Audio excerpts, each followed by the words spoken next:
امام بخاری کی والدہ بھی بہت نیک خاتون تھی. اللہ تعالیٰ سے دعائیں کرنا، رونا، عاجزی کرنا ان کی زندگی کا ایک حصہ تھا. روایات میں آتا ہے کہ بچپن میں امام بخاری کی آنکھیں خراب ہو گئیں، نگاہ جاتی رہی، بہت طبیبوں سے علاج کروایا لیکن سب عاجز آ گئے. ان کی والدہ نے حضرت ابراہیم علیہ السلام جو پیغمبر تھے ان کو خواب میں دیکھا. وہ فرما رہے ہیں کہ تمہارے دعا کرنے اور رونے کی وجہ سے اللہ نے تمہارے بیٹے کی آنکھیں درست کر دی. تمہارے دعا کرنے اور رونے کی وجہ سے اللہ نے تمہارے بیٹے کو صحت دی. وہ کہتی ہیں کہ جس رات میں نے خواب دیکھا اسی دن صبح جب میں اٹھی تو میں نے اپنے بیٹے کی آنکھوں میں روشنی واپس پائی. اس کی بہت تفصیلات نہیں ملتی کہ کیا وجہ تھی، کیوں گئی اور پھر کیا ہوا. بہرحال جب ان کی نگاہ پلٹی تو وہ اتنی تیز تھی کہ تاریخ میں یہ بات درج ہے کہ انہوں نے چاندنی راتوں میں بیٹھ کر تاریخ کبیر کا مسودہ لکھا. کیونکہ اس وقت راتوں کو لائٹس تو نہیں ہوتی تھی، بجلی نہیں ہوتی تھی، تو چاند کی روشنی میں بیٹھ کر بھی لکھ پڑھ لیتے تھے. بخارا کے علاقے کے بارے میں آپ جانتے ہوں گے کہ یہ خراسان میں واقع ہے اور اس کے آس پاس کے علاقوں میں سمرقند، بیکن، خوارزم کے مشہور شہر ہیں. یہ نام تاریخ میں آپ پڑھتے رہتے ہیں. ایک مشہور شخصیت ہے نا خوارزمی کی، سنا ہوگا نام، تو وہ بھی خراسان کے علاقے میں تھے. سمرقند کا نام بھی سنا ہوگا. بخارا کب فتح ہوا؟ اتنی بلند ہستی جو پیدا ہوئی بخارا میں، تو ظاہر ہے کہ اس میں ان لوگوں کا ہاتھ بھی ہے جنہوں نے بخارا فتح کیا اور بخارا کے لوگوں کو اسلام کی دعوت دی. مورخین اس بارے میں مختلف اقوال لکھتے ہیں. موجم البلدان ایک کتاب ہے جو مختلف شہروں کے ناموں اور ان کی تفصیلات پر مشتمل ڈکشنری ہے. یعنی مسلمانوں نے جب دنیا کے بڑے بڑے علاقے فتح کیے تو پھر یہ کنفیوژن پیدا ہونے لگی کہ کون سا علاقہ اور کہاں. تو اپنی آئندہ نسلوں کو ان علاقوں سے متعارف کرانے کے لیے کتابیں لکھی گئیں، ڈکشنریز تیار ہوئی، اور وہ ڈکشنریز کیا تھی؟ جو شہروں کے ناموں کی تفصیلات پر مشتمل تھی. مثلا آپ اگر ایک ڈائریکٹری بنائیں کہ پاکستان کے سارے شہر اور پھر ان کی مسافت، کتنے لمبے کتنے چوڑے، کہاں واقع، آس پاس کون سے علاقے ہیں، اور پلس اس شہر کے بڑے بڑے عالم کون ہیں، وہاں سے منسوب کون کون لوگ ہیں، کن لوگوں نے علم کے کسی بھی شعبے میں بڑا کمال پیدا کیا. آج کل کوئی ایسی کتاب پائی جاتی ہے آپ کے ہاں؟ ہمیں تو اپنے بہت سے شہروں علاقوں کے نام بھی پتہ نہیں، اور اپنے شہر میں رہتے ہوئے اس شہر کے علاقوں کے نام بھی پتہ نہیں. ہم تو اتنے بے خبر لوگ ہیں، ضرورت محسوس نہیں کرتے، بے نیاز لوگ ہیں. اس علم کی ضرورت ہی کیا ہے آخر؟ آپ نے سب بتایا گیا کہ اس دور کے لوگوں کو یہ ضرورت ایک تو اس وجہ سے پڑی کہ ایک تعارف ہو، اور دوسرے بنیادی وجہ کیا تھی، وہ اسپرٹ کیا تھی جس نے انہیں ایسی کتابیں لکھنے پہ مجبور کیا. وہ کئی سو سال پہلے بھی یہ پلاننگ کرتے تھے کہ کتنے علاقے مسلمان ہو چکے، ابھی اور کہاں تک اللہ کا پیغام پہنچانا ہے، کہاں کتنی خیر ہے، کس شہر میں کون عالم ہے، کس سے ملنے جانا ہے، کہاں جا کے سیکھنا ہے. آج جب یہ شوق ہی نہیں رہے، امت مسلمہ اپنے وجود کا مقصد ہی بھول گئی کہ ہم پیدا کس لیے ہوئے ہیں، تو وہ کیوں کر پلاننگ کریں گے کہ پاکستان کے شہر کتنے ہیں، قصبے کتنے ہیں، دیہات کتنے ہیں، کون سی زبانیں وہاں بولی جاتی ہیں، وہاں اسلام کی تبلیغ کے مواقع کیا ہیں، وہاں کے لوگوں کی تعلیمی، دینی، اخلاقی حالت کیا ہے، ہم کہاں کہاں جا سکتے ہیں، کیا کیا کر سکتے ہیں، کس کی کہاں کتنی خدمت کر سکتے ہیں. سوچتے ہی نہیں. لیکن اگر آپ حقیقی معنوں میں مسلمانوں کی گزشتہ تاریخ پڑھیں تو آپ حیران ہو جائیں کہ 1000 سال پہلے یہ مسلمان کس قدر ترقی یافتہ تھے اور کتنے ویل آرگنائزڈ تھے. بہرحال بخارا کب فتح ہوا اس کے بارے میں بہت سی روایات ہیں. ان میں سے ایک روایت جس کو وزن دیا جاتا ہے وہ یہ کہ حضرت عثمان کے بیٹے سعید نے امیر معاویہ کے دور میں 55 ہجری میں اس کو فتح کیا. سعید حضرت عثمان کے بیٹوں میں سے تھے، اور یہ جو تھے وہاں خراسان کے حاکم تھے امیر معاویہ کی طرف سے. بہرحال بخارا کے بارے میں کئی روایات بھی آتی ہیں کہ بہت بابرکت شہر ہے، بہت فضیلت والا، لیکن ان میں سے کوئی بھی روایت صحت کے درجے پر نہیں پہنچتی، اس لیے اس کو بیان کرنے کی ضرورت نہیں. امام بخاری کی ولادت 13 شوال 194 ہجری میں جمعہ کی نماز کے بعد بخارا میں ہوئی. یہ تاریخ کیسے پتہ چلی؟ امام بخاری خود لکھتے ہیں کہ اپنا سن ولادت میں نے اپنے والد کے ہاتھ کا لکھا ہوا پایا. میں نے اپنے والد کے ہاتھ کا لکھا ہوا یہ سن پایا. امام بخاری کے علاوہ اور لوگ بھی کچھ بخارا سے نکلے تھے. اس میں ایک بڑی مشہور شخصیت ہے، ابن سینا کا نام سنا؟ ابو علی سینا جس کو بولتے ہیں، فلسفہ یونان اور طب اور منطق کا معلم ثانی جن کو کہا جاتا ہے، وہ بھی بخارا ہی سے تعلق رکھتے تھے۔ ابو علی سینا کا نام بہت آپ پڑھیں گے۔ امام بخاری کی تعلیم و تربیت کس طرح ہوئی، چند باتیں اس کے بارے میں۔ جیسا کہ آپ دیکھ رہے ہیں کہ ان کی تعلیم و تربیت میں ان کے والدین کا بہت ہاتھ تھا۔ ان کی نیکی، تقوی اور پرہیزگاری، ان کی دعائیں اور ان کا رزق حلال اور علم کی عام فضا جو گھر کے اندر ہی موجود تھی۔ لیکن اس کے ساتھ ساتھ انہوں نے ابتدا میں اپنے علاقے کے لوگوں سے بھی علم حاصل کیا اور بعد میں جہاں جہاں تک جا سکتے تھے سفر اختیار کیے اور علم حاصل کیا۔ آپ کے والد کی وفات بچپن میں ہی ہو گئی، یعنی آپ چھوٹے تھے۔ اس کے بعد ساری پرورش اور تربیت والدہ نے کی۔ اس سے کیا پتہ چلتا ہے کہ بچوں کی تربیت میں اگرچہ باپ بھی ذمہ دار ہے، لیکن اگر باپ اپنی یہ ذمہ داری ادا نہ کرے تو ایک عورت یہ کہہ کے بچوں سے غافل نہیں ہو سکتی کہ باپ نے یہ فرض پورا نہیں کیا اور وہ نہیں کرتا تو ہمیں اس سے کیا نہیں۔ صرف امام بخاری ہی نہیں، بے شمار اور شخصیتیں ایسی ہیں کہ جن میں ہم دیکھتے ہیں کہ باپ کے بغیر ماؤں نے اپنے بچوں کی بہترین تربیت کی۔ بہت چھوٹی عمر میں تھے کہ آپ کو احادیث یاد کرنے کا شوق پیدا ہوا۔ اپنے بارے میں وہ خود لکھتے ہیں، الہمت حفظ الحدیث وانا فی المکتب۔ الہمت کا کیا مطلب ہے؟ میرے دل میں خیال آتا تھا، الہام ہوتا تھا۔ الہام کیا ہوتا ہے؟ یعنی ایک خاموش خیال جو دل میں بار بار، جسے آپ کہتے ہیں نا آئیڈیا، اور ایک دم بیٹھے بیٹھے آپ کو کوئی چیز کلک کرتی کہ مجھے یہ کرنا چاہیے، اور پھر آپ کے اندر ایک تڑپ پیدا ہو جاتی، مجھے یہ کرنا چاہیے، مجھے یہ کرنا چاہیے۔ اس سے کیا پتہ چلتا ہے کہ یہ کہاں سے آ رہا ہے بار بار سوچ، جو ماحول میں نہیں، ادھر ادھر کچھ نہیں، وہ اللہ تعالیٰ آپ کے دل میں ڈالتے ہیں۔ اللہ نے جس سے جو کام لینا ہوتا ہے پھر اس کے لیے اس کے دل میں وہ خیال ڈال دیتا ہے۔ اسی لیے آتا نا یہدی من یشاء، جسے چاہتا ہے ہدایت دیتا ہے۔ اب آپ دیکھیں کہ اگر آپ یہ سوچیں کہ پھر ہمارا تو کوئی قصور نہیں، ہمارے دل میں تو کبھی کوئی خیال آیا ہی نہیں، تو اللہ نے ان سے کام لینا تھا، لے لیا۔ کبھی آپ نے یہ سوچا کہ کیا وجہ تھی؟ اس دور میں تو بہت سے محدث پیدا ہوئے، ایک طرف امام بخاری، دوسرے امام مسلم، اور بے شمار علماء سے دنیا بھری ہوئی تھی، اور آج خالی نظر آتی ہے۔ کیوں؟ کیا اللہ تعالیٰ نے سارا الہام انہی کو کر دیا اور ہمارے لیے کچھ بھی نہیں چھوڑا؟ ہم تو مائل بکرم ہیں، کوئی سائل ہی نہیں۔ مائیں اس چیز کی دعائیں مانگنے والی ہی نہیں، باپ اس چیز کے لیے تڑپنے والے ہی نہیں، معاشرے کے اندر ایسا کوئی شوق ہی نہیں، تو یہ سب کچھ کہاں سے پیدا ہو؟ کسی بھی پودے کے، کسی بھی فصل کے تیار ہونے کے لیے ایک ماحول چاہیے۔ جب وہ ماحول نہیں تو سوچ بھی نہیں آتی، الہام بھی نہیں ہوتے۔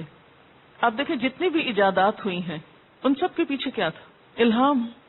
اگر ایک شخص کو ایک سیب گرتے دیکھ کر ایک بہت بڑا قانون الہام ہوتا ہے، اور اسی طرح جتنے بھی سائنٹسٹ ہیں انہوں نے جو بھی ڈسکوریز کی ہیں اس کے پیچھے آپ دیکھیں گے تو یہی ایک فیکٹر نظر آتا ہے۔ لیکن سوال یہ پیدا ہوتا ہے کہ اس وقت بھی سارے سائنسی انکشافات کے الہام ویسٹ کو کیوں ہو رہے ہیں، ہمیں کیوں نہیں ہو رہے؟ سب کچھ ادھر کیوں چلا گیا؟ تو الہام کے لیے بھی پھر قابلیت چاہیے، آپ کو اس قابل ہونے کی ضرورت ہے کہ الہام ہوا کریں۔ انسان دعائیں مانگتا ہے، کوشش کرتا ہے، محنت کرتا ہے، ایک سچے دل سے کسی چیز کے ساتھ انوالومنٹ جب ہوتی ہے تو آپ فاصلوں کے باوجود ایک چیز کو محسوس کر لیتے ہیں، ایک چیز کو پہچان لیتے ہیں، دوسرے کے دل کی بات کو پڑھ لیتے ہیں آپ۔ تو وہ دوسرے کے دل کی بات آپ کیسے پڑھتے ہیں؟ آپ کو الہام ہوتا ہے؟ اگر ہاں ہوتا ہے تو کیسے ہوتا ہے؟ وہ ایک تعلق کی وجہ سے ہوتا ہے نا۔ اگر انسانوں کے ساتھ گہرے تعلق کی وجہ سے ان کی پسند ناپسند اور ان کے احساسات اور جذبات آپ کو الہام ہونے لگتے ہیں، بیٹھے بیٹھے آپ کے دل کو تکلیف ہونے لگتی ہے، تو کیا نیکی کے کام کرنے کے لیے الہام نہیں ہو سکتے؟ اور یہ چند ہی لوگوں کو کیوں ہوتے ہیں؟ سب کو ہو سکتے ہیں اگر ہم سب سچے دل سے اس چیز کے لیے کوشش کریں، دعا مانگیں۔ بہرحال امام بخاری کہتے ہیں کہ خدا نے مجھے اس وقت حفظ حدیث کا شوق دیا، الہام کیا میرے دل میں جب میں مکتب میں ہی تھا۔ مکتب کہتے تھے پرائمری اسکول کو، آپ یوں سمجھیں جیسے پرائمری اسکول ہے، مکتب مدرسہ سے پہلے، جس میں بچے کو بالکل بیسکس لکھنا پڑھنا سکھایا جاتا تھا۔ وراق کہتے ہیں، ایک راوی ہیں، میں نے امام بخاری سے پوچھا آپ کے دل میں جس وقت حفظ حدیث کا شوق دیا گیا تھا آپ کی عمر اس وقت کیا تھی؟ کہنے لگے 10 سال یا اس سے کم۔ اسی وقت سے آپ محدثین کے درسوں میں شریک ہونے لگے، یعنی 10 سال کی عمر میں جب لکھنا پڑھنا سیکھ لیا اور ابتدائی بیسک نالج حاصل ہو گیا تو اس کے بعد وہ کیا کرنے لگے؟ محدثین کے حلقوں میں جانے لگے. حلقہ کیا ہوتا ہے؟ سرکل. سرکل کس چیز کا؟ علم کی مجلسوں کے لیے یہ لفظ استعمال ہوتا تھا. اس زمانے میں انسٹیٹیوشنز نہیں تھے. یاد رکھیے کہ اسلام نے انسٹیٹیوشنز نہیں دیے، افراد دیے ہیں، انسان دیے، انسان پیدا کیے، اور پھر ہر فرد اپنی ذات میں ایک انسٹیٹیوشن ہوتا تھا. حضرت ابراہیم علیہ السلام کے بارے میں کیا آتا ہے؟ کان ابراہیم امتن قانتا للہ. ابراہیم ایک پوری امت تھے، یعنی ان کے آس پاس کوئی نہیں تھا، وہ ایک تھے، لیکن ایک ملٹی پلائی ہو کے کتنے ہو گئے، کہاں تک وہ سلسلہ پھیلا. اس لیے ادارے تو ایک پلیٹ فارم ہوتے ہیں، اصل چیز افراد ہوتے ہیں. اگر افراد کے اندر قابلیت ہے، سچی لگن ہے، شوق ہے، جذبہ ہے، تو وہ صحرا میں بھی جا کے بیٹھ جائیں تو محفلیں جم جائیں گی. وہ کہیں بھی جائیں تو آبادی ہو جائے گی. جیسے ابراہیم علیہ السلام مکہ کی بے آب و گیا وادی جس میں کوئی انسان نہیں، وہاں آ کے اپنی اولاد کو بساتے ہیں. اور آج مکہ سے بڑھ کر کوئی جگہ بتائیں جہاں اتنی رونق ہو یا اتنی آبادی ہو یا اتنے وزٹرز وہاں آتے ہیں، اور مستقل طور پر، یعنی 24 گھنٹوں میں کوئی ایک گھنٹہ تو کیا ایک منٹ بھی ایسا نہیں گزرتا سارے سال میں کہ جس میں کوئی نہ کوئی شخص اس خاص جگہ کو آباد نہ کیے ہوئے ہو، اس کے گرد طواف نہ کر رہا ہو. اللہ نے یہ اعزاز کس کو بخشا، کس کی کوششوں اور قربانیوں کے نتیجے میں یہ سب آبادی ہوئی؟ ایک شخص. اس لیے آپ اپنے آپ کو کبھی تنہا نہ سمجھا کریں، ایک نہ سمجھا کریں، معمولی نہ سمجھا کریں. انسان کی قوت نہ مال سے ہوتی ہے، نہ دوسرے آس پاس کے افراد سے ہوتی ہے. اس کی قوت کا راز اللہ سے تعلق اور اللہ پر بھروسہ ہے. کیوں کہا اقبال نے کہ مومن ہے تو بے تیغ بھی لڑتا ہے سپاہی. بے تیغ ہو آپ، کچھ بھی نہ ہو، تو جب تک آپ کی نگاہ میں، آپ کے دل میں تبدیلی نہیں آئے گی، وہ شوق پیدا نہیں ہوگا تو کچھ نہیں ہو. اور اگر وہاں واقعی کوئی سپارک ہو گیا، ہر چیز جگمگا جائے گی. ہم غیر اللہ کے سہارے ڈھونڈتے رہتے ہیں نا، یہ ہو تو یہ ہوگا، وہ ہو تو یہ ہوگا، ایسا ہوگا تو وہ ہوگا. یہ سب بے معنی باتیں. یہ سب چیزیں تو ایک بونس ہے، ہو جائیں تو بہت اچھا، اور اگر نہ بھی ہوں اور آپ ہیں اور آپ کے دل میں ایمان ہے اور جذبہ ہے اور لگن ہے سچی، تو بہت کچھ ہو جائے گا. آپ میں سے ایک ایک جہاں بیٹھے گا، جہاں جم جائے گا، وہیں سے نور پھوٹنے لگے گا.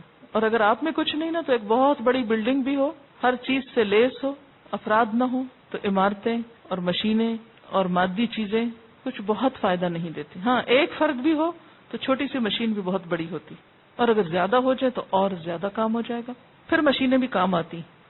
لیکن افسوس کہ ہمارے ہاں مجموعی صورتحال کیا ہے کہ ہم انسان کی قدر نہیں جانتے.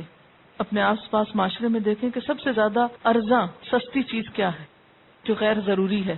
انسان. تو انسان کی قدر کرنا جانیں. بہرحال ابتدائی دور میں ہی انہوں نے جس محنت اور لگن سے کام شروع کیا کہ نہ صرف احادیث یاد کی بلکہ ان کی سند بھی یاد کی. سند جانتے نا، چین آف ٹرانسمیٹرز. ان کے ابتدائی دنوں کا یہ واقعہ ہے کہ ایک مرتبہ امام بخاری کے سامنے ایک سند پیش کی گئی، یعنی ایک حدیث کی سند. اس کا قصہ کچھ یوں ہے کہ امام داخلی اس زمانے میں بخارا کے بہت بڑے محدث تھے. حسب معمول درس دے رہے تھے، امام بخاری بھی شریک تھے، اور آپ کی عمر 11 سال تھی اس وقت. ہم تو اپنے بچوں کو 11 سال تک نماز کا بھی نہیں کہتے، وہ کہتے ہیں ابھی بچے ہیں. اور اگر آپ تاریخ پڑھیں تو ہمیں یہ بات پتہ چلتی ہے کہ اس زمانے میں نہ صرف مرد بلکہ عورتیں بھی علم کے لیے سفر کرتی، صرف خود نہیں کرتی بلکہ اپنے دودھ پیتے بچوں کو بھی علماء کی مجلس میں لے کے آتی تھی، اور کچھ دیر ان بچوں کو لے کر بیٹھتی. کس لیے؟ کہ یہ اس وقت جو رحمت برس رہی ہے ان پہ بھی تھوڑی سی برس جائے. عموماً ہم کیا کرتے ہیں، ہم نماز پڑھتے کہتے ہیں بچے کو کمرے سے باہر نکال لے جاؤ، ہماری نماز خراب ہوتی. نہیں، یہ نہیں کرنا چاہیے. ماں کو اجازت ہے کہ وہ اس کو اٹھا لے، اگر رو رہا ہے اس کو اپنے آس پاس رکھے. اسی طرح بعض اوقات مائیں قرآن پڑھتی ہیں یا کوئی اسی قسم کی محفل ہوتی ہے تو اس میں بچوں کو یا ایون جوان بچیوں کو بھی نہیں لے کے آتی مائیں. وہ کہتی ہیں یہ تو ہمارے اب سننے کے دن، ان کے سننے کے دن تھوڑی ہیں، وہ تو کھیلنے کودنے کے دن ہیں ان کے. لیکن ہمارے اسلاف کا طریقہ اس سے بالکل مختلف تھا. ان کا طریقہ کیا ہوتا تھا کہ وہ اپنے چھوٹے چھوٹے بچوں کو بھی برکت کے لیے، اس محفل کی رحمت کے لیے ان محفلوں میں شریک کرتے. مجھے بہت سارے اجازت حدیث کے سرٹیفکیٹ پڑھنے کا موقع ملا مختلف لائبریریز میں، مخطوطات کی شکل میں بھی. تو اس میں جب استاد اجازت لکھتا تھا کہ میں فلاں شخص کو اس کتاب روایت کرنے کی اجازت دیتا ہوں، تو ساتھ وہ یہ بھی لکھتا تھا کہ اس شخص نے اس مجلس میں بیٹھ کے حدیث کی یہ کتاب مجھ سے سنی جس میں فلاں فلاں فلاں فلاں شریک تھا. بعض اوقات بہت سارے اہم لوگوں کے نام لکھے ہوتے تھے اور ساتھ یہ بھی لکھا ہوتا تھا کہ فلاں بچہ بھی اس میں شریک تھا. اور کئی واقعات ایسے ہوئے کہ وہ بچے جب بڑے ہوئے تو انہوں نے اپنی نسبت اس استاد سے کی کہ ہم فلاں کی مجلس میں حاضر ہوئے تھے. وہ سرٹیفکیٹ ان بچوں کے بڑے ہو کے کام آیا. ہم عموماً کہتے ہیں کہ بچہ ہے اس کو کیا پتا. بچہ روتا ہے نا, اس کو کیا پتا وہ کیوں رو رہا ہے کسی چیز پہ. بچہ ہنستا ہے نا, کیوں ہنستا ہے. آپ اس کو چھیڑتے مذاق کرتے اس کو محسوس کرتا ہے, اس کو کیا خبر. نہیں, یہ سب کچھ جو وہ کرتا ہے, غضبناک ہوتا ہے, خوش ہوتا ہے, ناراض ہوتا ہے, جتنے بھی ری ایکشنز کرتا ہے, یہ سب اس کے سمجھدار ہونے کی دلیل ہوتے ہیں. وہ جان سب کچھ رہا ہوتا ہے, محسوس سب کچھ کر رہا ہوتا ہے, ایکسپریس کم کر سکتا ہے. اس کے کمپیوٹر میں ہر چیز کہا جاتا ہے کہ 18 ماہ میں سب فیڈ ہو چکا ہوتا ہے, سارا پرنٹ بن چکا ہوتا ہے. پھر بڑے ہو کے وہ ڈیولپ ہوتا رہتا ہے اور ضرورت کے ساتھ ساتھ وہ باہر آتا ہے. تو ہمیں کبھی بچوں کے ساتھ یہ معاملہ نہیں کرنا چاہیے کہ ان کو ایسی مجلسوں سے یا ان چیزوں سے بالکل ہی دور. یہ نہیں کہ آپ ان کو بیچ میں لا کے بٹھا دیں, شور شرابہ کریں, ہنگامہ کریں. اور وہ بھی اس لیے کرتے ہیں کہ ان کو پتہ ہی نہیں ہوتا کہ یہ کس چیز کی مجلس ہے. وہ پہلی دفعہ آتے ہیں, پریشان ہو جاتے ہیں, لوگوں کو دیکھ کے گھبرا اٹھتے ہیں. لیکن جن بچوں کو بچپن سے تھوڑی تھوڑی عادت ہوتی ہے, ان کے لیے وہ چیز نئی نہیں ہوتی, وہ اس میں انجوائے بھی کرتے ہیں. تو بہرحال امام بخاری جو تھے 11 سال کی عمر کے تھے تو علامہ داخلی کی مجلس میں حاضر ہوتے تھے. علامہ داخلی بخارا کے عالم تھے. تو ایک دفعہ وہ حدیث پڑھا رہے تھے, امام بخاری شامل تھے. تو ایک حدیث کی سند بیان کرتے ہیں, سفیان عن ابی الزبیر عن ابراہیم. امام بخاری بول اٹھتے ہیں, کہتے ہیں کہ ابو الزبیر نے ابراہیم سے کبھی روایت نہیں کی, یہ آپ کی سند درست نہیں ہے. مراد اس سے یہ تھی, زبان سے یہ نہیں کہا کہ غلط کر رہے ہیں آپ. علامہ داخلی چونک اٹھے اور برہمی کے ساتھ کچھ ڈانٹ کے الفاظ فرمائے کہ یہ چھوٹا سا بچہ, اسے کیا ہمت ہوئی کہ بولے. لیکن امام بخاری نے نہایت عاجزی اور متانت سے عرض کیا, اگر آپ کے پاس اصل کتاب ہو تو اس کی طرف رجوع کر لیجیے, یہ چیک کر لیں آپ. علامہ داخلی گھر تشریف لے گئے اور اصل کتاب کو ملاحظہ فرمایا. اس سے کیا پتہ چلتا ہے کہ ایک اصل نسخہ ہوتا تھا, پھر اس سے آگے کاپیز ہوتی تھی, اور جو بڑے بڑے علماء ہوتے تھے انہوں نے اپنی اصل کو حفظ کر رکھا ہوتا تھا, یاد کر رکھا ہوتا تھا اپنی کتابوں کو. کیوں؟ کیونکہ انہیں یہ ڈر ہوتا تھا کہ اگر ہماری کتاب گم ہو گئی تو ہم کیا کریں گے. اور خصوصاً عربوں کے ہاں تو یہ بات بہت تھی. وہ کہتے تھے کہ ہم تو اس علم کو علم ہی نہیں مانتے جو کتابوں میں لکھا ہوا ہے, علم وہ ہے جو سینے میں لکھا ہوا ہے. امام غزالی کے بارے میں شاید آتا ہے کہ وہ کہیں جا رہے تھے سفر میں, تو انہیں ساری زندگی جو پڑھا لکھا کتابیں جمع کی, کہیں جا رہے تھے تو ان کی کتابیں چوری ہو گئی, کسی نے پکڑ لی. تو کہ میں نہیں جاؤں گا جب تک میری کتابیں نہیں ہوئی, سارا علم تو میرا اس میں ہے. تو انہوں نے کہا کہ نہیں, علم وہ نہیں جو اس میں ہے, علم وہ ہے جو آپ کے پاس.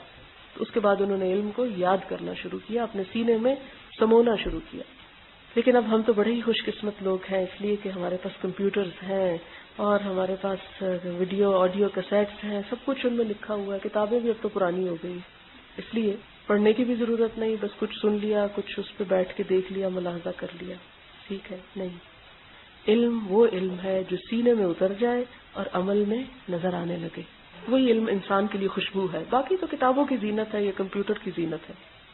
اب ہوا یہ کہ علامہ داخلی نے اپنی اصل دیکھی اور اپنی غلطی کو تسلیم کر لیا. یہی علماء کی شان ہوتی ہے کہ وہ غلطی پر اڑتے نہیں, کبھی ضد بازی نہیں کرتے, انا کا شکار نہیں ہوتے. غلطی ہے غلطی ہے, اس لیے کہ انسان غلطی کر سکتا ہے, انسان بھول سکتا ہے, اس کو تسلیم کر لینا چاہیے. حقیقی علم کی پہچان یہ ہے کہ انسان جھکنا سیکھ لے, انسان کے اندر عاجزی آ جائے. جیسے آپ دیکھیں نا کہ ایک پھلدار درخت ہوتا ہے تو اس کے اوپر جو پھل ہوتا ہے وہ اس کو جھکا دیتا ہے, جب تک پھل نہیں ہوتا وہ اکڑا رہتا ہے. جتنا جتنا پھل لگتا جاتا ہے اتنی ہی عاجزی پیدا ہوتی جاتی. اس معیار پہ بھی ہم اپنے آپ کو پرکھیں تو ہم دیکھ سکتے ہیں ہر شخص اپنے اخلاق اور کردار اپنے انداز گفتگو سے پہچانا جاتا ہے, اس میں کتنا تکبر, کتنی اکڑ اور کتنا حقیقی علم ہے. بہرحال اب یہ ہوا کہ اس کے بعد امام بخاری سے ہی پوچھتے ہیں کہ کیفا ہوا یا غلام, ہاں بچے کیا ہے صحیح سند. امام بخاری فوراً عرض کرتے ہیں الزبیر وہو ابن عدی عن ابراہیم. علامہ داخلی نے قلم لے کر کتاب جس سے پڑھا رہے تھے اس کی تصحیح کر لی اور ندامت کے لہجے میں فرمانے لگے, لڑکے تمہارا قول صحیح تھا, غلطی میری تھی. اتنی بڑی عظمت ہے کہ پوری محفل میں کہہ دیا میری غلطی تھی. اس لیے کبھی کسی موقع پر اگر غلطی ہو جائے تو سب کے سامنے اسے تسلیم کرنے میں اور عظمت ہے کہ سب کی اصلاح ہو جائے. اگر کسی شخص کو خدا کا خوف ہے کہ مجھے جواب دہ ہونا ہے تو اس کو صرف اپنی ذات کی اصلاح نہیں, پھر سب کو جو اس نے غلط بتایا اس کی اصلاح کی بھی فکر ہوگی. امام بخاری سے کسی نے پوچھا کہ جس وقت علامہ داخلی کی غلطی آپ نے پکڑی تھی اس وقت آپ کی عمر کتنی تھی؟ تو انہوں نے کہا 11 سال۔ اس سے کیا پتہ چلتا ہے کہ امام بخاری ان علم کی مجلسوں میں محض وقت گزارنے کے لیے نہیں آتے تھے، بلکہ پورے ذوق شوق اور پوری یکسوئی اور توجہ کے ساتھ بیٹھتے تھے۔ ہمارے ہاں عام طور پر اگر ہمیں کوئی کام کرنے کا موقع بھی ملے تو ہم اس سے پورا فائدہ نہیں اٹھاتے، ہم اپنے وقت کی قیمت نہیں جانتے، اسے استعمال نہیں کرتے پوری طرح، ہر چیز کو بے دلی سے، کیئرلیسلی اور بس وقت گزارنے کے طور پر کہ ٹائم پاس کر لیں۔ کبھی آپ نے سوچا کہ ہمیں نماز میں خشوع و خضوع کے لیے کیوں کہا جاتا ہے؟ قد افلح المؤمنون الذین هم فی صلاتهم خاشعون۔ خاشع کا کیا مطلب ہے؟ کہ جو نماز کے اندر پوری طرح انوالو ہو جائے۔ خشوع تبھی آتا ہے نا، ویسے تو نہیں آتا۔ کسی بھی کام کے اندر جب پوری توجہ اور یکسوئی ہوتی ہے آپ کی اور خشوع ہوتا ہے تو اس کام کا لطف ہی کچھ اور ہوتا ہے۔ ہمیشہ یاد رکھیں کہ وقت تو گزر جائے گا، لیکن جس درجے کا اور جس لیول کا کام کیا ہوگا وہ باقی رہ جائے گا۔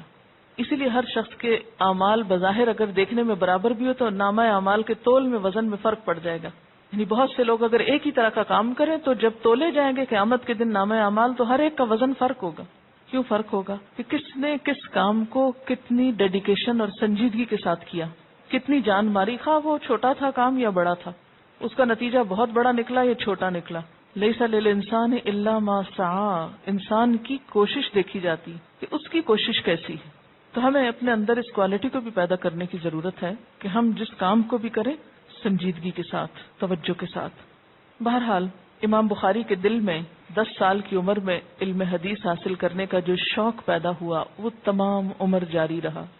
اب انہوں نے اپنے لیے ایک فیلڈ منتخب کی اور اس پہ جم گئے اور اس میں گہرائی اختیار کی اور اس کو لے کر چلتے رہے۔ ہمارا حال کیا ہوتا ہے؟ ہم کبھی ایک کام شروع کرتے ہیں، وہ چھوڑا ایک اور شروع کر لیا، اس کو چھوڑا ایک اور شروع کر لیا، ساری زندگی ادھر ادھر ادھر ادھر، اور زندگی کے آخر میں کچھ بھی نہیں کیا۔ ہم ہر چیز سے متاثر ہو جاتے ہیں، ہر چیز سے اٹریکٹ ہو جاتے ہیں، ہر چیز ہمیں ڈسٹریکٹ کر دیتی ہے۔ پھر اپنے اندر کو پہچانے آپ کیا کرنے کے قابل ہیں، اس کو پہچان کر اسے استعمال کر لیں۔ تھوڑا تھوڑا بھی روز کریں گے تو زندگی کے اختتام پر بہت بڑا ہو جائے گا اور باقی بھی اس کے آثار رہ جائیں گے۔ ایسا کرنے میں آپ کی اپنی ہی بھلائی ہے۔ بہرحال امام بخاری نے نہ صرف یہ کہ احادیث یاد کی بلکہ اس کے علل کا بھی علم حاصل کیا۔ علل کیا ہوتے ہیں؟ علت سے، علت کیا ہوتی؟ سبب غامض خفی، وہ سبب جو غامض ہوتا ہے، واضح نہیں ہوتا، خفی یعنی چھپا ہوا ہوتا ہے، جو عام لوگوں کو نہیں پتہ چلتا، جو ظاہر میں نظر ہی نہیں آتا کہیں خلل، لیکن وہ حدیث کی صحت پہ اثر انداز ہوتا ہے۔ یعنی ہڈن اور چھپے ہوئے ایسے اسباب جو احادیث کی صحت کے لیے نقصان دہ ہوتے ہیں۔ یہ علم ہر ایک کو حاصل نہیں ہوتا۔ بہت سے لوگ ایک چیز کو صرف ظاہر سے دیکھتے ہیں، اوپر سے دیکھتے ہیں، اور اس کی تہ میں کیا ہے، اندر کیا ہے، اس تک جانے کی زحمت گوارا نہیں کرتے۔ تو علل کا علم علم حدیث میں مشکل ترین علم ہے۔ مثلا یہ ایسا ہی ہے نا کہ جیسے ایک ایکسپرٹ کی نظر ہوتی ہے اور ایک عام شخص کی نظر ہوتی ہے کسی بھی چیز کو جج کرنے کے لیے۔ مثلا میں اور آپ اگر اس عمارت کو دیکھیں گے تو ہم جو نقص نکالیں گے وہ کچھ اور ہوں گے، لیکن ایک انجینئر جو کچھ دیکھے گا وہ بالکل مختلف چیز ہوگی۔ تو بالکل اسی طرح ایک عام شخص کی نظر اور ایک عالم کی نظر میں فرق ہوتا ہے۔ تو امام بخاری نے اپنے لیے جو فیلڈ اختیار کیا وہ کیا تھا؟ علل حدیث کا۔ اس کے لیے کیا چیز چاہیے ہوتی ہے؟ حدیث کے راویوں کے حالات جاننا ہوتے ہیں کہ ہر شخص جو روایت کر رہا ہے وہ کون تھا۔ ہم تو اپنے کلاس کے لوگوں کو نہیں جانتے، روات حدیث جو کئی سو سال پہلے گزر گئے ان کو جاننے کی کیا زحمت کریں گے۔ پھر نہ صرف یہ کہ اس کے نام اور اس کے عام حالات بلکہ اس کی عدالت، یعنی راوی عادل ہے یا نہیں، ضابط ہے یا نہیں، دیانت ہے اس میں یا نہیں، اس کا صدق یعنی سچائی کتنی تھی، انٹیگریٹی کیا تھی، اس کی طرز معاشرت کیا تھا، اس کا رہن سہن کیا تھا، جائے سکونت رہتا کہاں تھا، پیدا کب ہوا، وفات کب پائی، کس کس سے ملاقات کی اس نے۔ یہ اہم امور ہوتے تھے جو دیکھے جاتے تھے کسی بھی راوی کی پہچان کے لیے۔ اس سے پتہ چلتا تھا بہت سی چیزوں کا۔ جیسے انہوں نے کہا نا کہ ابو زبیر نے ابراہیم سے روایت نہیں کیا، تو یہ عام شخص نہیں پہچان سکتا، یہ وہی پہچان سکتا ہے جو ابو زبیر کو بھی جانتا اور ابراہیم کو بھی جانتا ہو کہ ان کی ملاقات ہوئی ہے یا نہیں، یا ایک علاقے میں تھے یا نہیں۔ امام بخاری نے سب سے پہلے اپنے علاقے کے لوگوں سے علم حاصل کیا۔ ان میں محمد بن سلام بیکندی، محمد بن یوسف بیکندی، عبداللہ بن محمد مسندی وغیرہ خاص طور پر مشہور ہیں۔ ان سے امام بخاری نے علم حدیث کا ایک بڑا ذخیرہ حاصل کر لیا اور 16 سال تک اپنے علاقے میں ہی علم حاصل کرتے رہے اور اپنے علاقے کے تمام شیوخ سے اور تمام علماء سے استفادہ کر لیا۔ کوئی نہیں بچا جس کے پاس اب جائیں اور کچھ مزید سیکھیں۔ 16 سال کی عمر میں، ٹین ایجر۔ ہم نے 16 سال کی عمر تک کیا کیا؟ خود کے بارے میں سوچیں۔ عقل مند وہ ہوتے ہیں جو اپنی ابتدائی عمر کو ضائع نہیں کرتے، کیونکہ وہ بھی تو پلٹ کے نہیں آتی نا۔ تو 16 سال کی عمر میں اپنے علاقے کے تمام علماء، محدثین، نامور شخصیتوں کے بعد جو کچھ تھا وہ اکٹھا کر لیا۔ اب تیار ہیں اپنے ملک سے باہر جانے کے لیے۔ ہم بھی تو 16 سال کی عمر میں بچوں کو امریکہ بھیج دیتے ہیں پڑھنے کو۔ 16 سال کی عمر میں عبداللہ بن مبارک کی کتابوں کو ازبر کر چکے تھے، اہل رائے کے اقوال اور اجتہادی مسائل سے بھی آگہی حاصل کی۔ ان کے شیوخ اور اساتذہ کے دلوں میں ان کا سکہ جم چکا تھا، بہت قدر کرتے تھے اپنے شاگرد کی۔ اچھے شاگرد ہمیشہ استادوں کی نظروں میں رہتے ہیں، کیونکہ انسان یہ سمجھتا ہے کہ بہرحال اچھے شاگرد جو ہیں انسان کے لیے صدقہ جاریہ ہوں گے، لہذا امام بخاری بھی اپنے استادوں کے منظور نظر تھے۔ بڑے بڑے شیوخ آپ کے سامنے درس حدیث دینے سے گھبرانے لگے کہ کہیں کوئی بات منہ سے غلط نہ نکل جائے کہ یہ لڑکا ہمیں پکڑ لے گا۔ عام طور پہ ایسا ہوتا ہے نا کہ اگر بہت پڑھا لکھا شخص کسی مجلس میں کوئی آ جائے تو درس دینے والا یا پڑھانے والا جو ہے وہ کنفیوز ہو جاتا ہے کہ نہیں اس کے سامنے نہیں بول سکتے۔ اب بہت سے لوگ ان سے یہ پوچھنا شروع ہو گئے کہ ہمیں فلاں کی اغلاط کے بارے میں بتا دیجیے کہ فلاں کی روایت میں کیا کیا غلطیاں ہیں، یعنی وہ علتیں معلوم کرنے لگے لوگ ان سے۔ ایک واقعہ بیان کیا جاتا ہے، علامہ سلیم بن مجاہد بیان کرتے ہیں کہ ایک روز میں محمد بن سلام بیکندی کی خدمت میں حاضر ہوا۔ انہوں نے فرمایا، اس سے پہلے تم آتے تو تم ایک ایسا لڑکا دیکھتے جس کو 70,000 حدیثیں یاد ہیں۔ یہ سن کر مجھے بہت حیرت ہوئی۔ اسی وقت میں اس کی تلاش میں نکل کھڑا ہوا۔ اتفاقاً مجھ سے اس کی ملاقات ہو گئی، اس لڑکے کی یعنی امام بخاری کی۔ میں نے کہا، لڑکے تمہارا دعویٰ ہے کہ مجھے 70,000 حدیثیں یاد ہیں؟ کہنے لگے، ہاں بلا شبہ مجھے اس قدر یاد ہیں، بلکہ اس سے بھی زائد۔ اور صرف حدیثیں ہی یاد نہیں، بلکہ جس حدیث کی نسبت سوال کرو گے، خواہ مرفوع ہو یا موقوف ہو۔ مرفوع کا لفظ رفع سے ہے، رفع کا مطلب ہوتا ہے بلند ہونا۔ وہ حدیث جو حضور صلی اللہ علیہ وسلم تک جاتی ہو، آپ کا قول ہو، ما رفع الی النبی صلی اللہ علیہ وسلم، وہ مرفوع حدیث ہوتی ہے۔ جیسے یہ قولی حدیث ہے، میں نے ابھی جو قولی کہا نا، یہ سب مرفوع احادیث تھی جس میں حضور صلی اللہ علیہ وسلم نے فرمایا۔ پھر اس کے بعد آپ دیکھیں کہ وہ حدیث جو حضور صلی اللہ علیہ وسلم تک نہ پہنچے، صحابی کا قول ہو لیکن آپ کے بارے میں ہو مثلاً، تو یہ موقوف کا لفظ وقف سے ہے، رک گئی بات، یعنی آپ نے نہیں فرمائی، آپ سے پہلے ہی رک گئی اور صحابی نے فرمائی، ٹھیک ہے، اور مقطوع تابعی کی طرف نسبت ہوتی ہے۔ پھر امام بخاری کہتے ہیں کہ آپ صلی اللہ علیہ وسلم کا قول ہو یا فعل ہو، یا صحابہ کرام کا قول ہو یا فعل ہو، یا ان کے روات یعنی ان احادیث کے راویوں کی وفات اور جائے سکونت کی بات ہو، میں سب کے بارے میں بتا سکتا ہوں۔ تو اس سے ایک یہ پتہ چلتا ہے کہ اللہ تعالیٰ نے ان کو بہترین حافظہ بھی دیا تھا۔ حافظہ کے بارے میں بھی ایک یعنی میموری کے بارے میں بھی ایک بات یاد رکھیے، اس کو جتنا استعمال کریں گے یہ اتنی چمکے گی۔ انسان کا حافظہ ایسے ہی ہے کہ اگر اس کو آپ استعمال نہیں کریں تو زنگ لگنے لگے گا۔ اگر آپ کچھ دن قرآن نہیں پڑھیں تو آپ کو فیل ہوگا کہ میں تو بھول گئی ہوں، بھولنے لگ گیا ہے، لگتا کچھ بھی نہیں آتا، ہوتا نا۔ لیکن جب آپ پڑھتے رہتے ہیں تو وہ چیزیں بار بار جب ریپیٹ ہوتی ہیں، ریوائز ہوتی ہیں، تو وہ اور چمکنے لگتا ہے۔ بچپن میں قرآن حفظ کرانے کا رواج تھا امت مسلمہ میں کہ کسی بچے کو اگر عالم بنانا ہے تو ہو سکتا ہی نہیں کہ وہ حفظ قرآن کے بغیر آگے بڑھے، بالکل ابتدائی عمر میں۔ اور اس سے ان کا مقصد اور غرض کیا ہوتی تھی کہ اس کا حافظہ تیز ہو جائے، دماغ کھل جائے۔ جب اتنی بڑی کتاب یاد ہو گئی تو پھر چھوٹی چھوٹی کتابیں یاد کرنا کچھ مشکل نہیں ہوگا، اور یہ بات تجربے سے بارہا ثابت ہوئی ہے۔ لیکن بعض لوگوں کی فوٹوگرافک میموری ہوتی ہے، وہ جو چیز ایک دفعہ پڑھ لیں پھر دوبارہ بھولتے نہیں، اور یہ اللہ کی خاص عنایت ہوتی ہے۔ ایسی چیزیں اللہ تعالیٰ چند ہی لوگوں کو عنایت کرتے ہیں، اور اس کو بھی پتا ہوتا ہے کہ کون ان چیزوں کی قدر کرے گا۔ بہرحال ایک بار محمد بن سلام بیکندی نے سفر سے پہلے امام بخاری سے کہا کہ تم میری کتاب کو دیکھ جاؤ اور جو غلطی اس میں پاؤ اس کی تصحیح کر دو۔ کسی نے علامہ بیکندی سے تعجب سے پوچھا، یہ کون نوجوان لڑکا ہے کہ آپ اس وقت کے امام فن ہیں اور آپ ایک لڑکے سے کہہ رہے ہیں کہ میری کتاب پڑھ کر اس میں کوئی غلطی ہے تو دیکھ لو؟ تو انہوں نے جواب دیا، ھذا الذی لیس مثلہ، یہ وہ ہے بچہ جس کی طرح کا میں نے اور کوئی نہیں پایا، لیس مثلہ، اس کا کوئی ثانی نہیں۔ علامہ بیکندی کہتے ہیں کہ محمد بن اسماعیل جب میرے درس کے حلقے میں آتے ہیں تو مجھے حدیث بیان کرنے میں خوف معلوم ہوتا ہے کہ کہیں میں اس کے سامنے کوئی غلطی نہ کر جاؤں۔ یہ سب کچھ اس وقت تک ان کی شہرت اور ان کا یہ علم تھا جب تک وہ ابھی اپنے اصل وطن بخارا میں تھے، 16 سال کی عمر تک۔ 16 سال کے بعد وہ اپنے وطن سے نکلتے ہیں اور ابھی آگے بہت کچھ سیکھنے کو ہے۔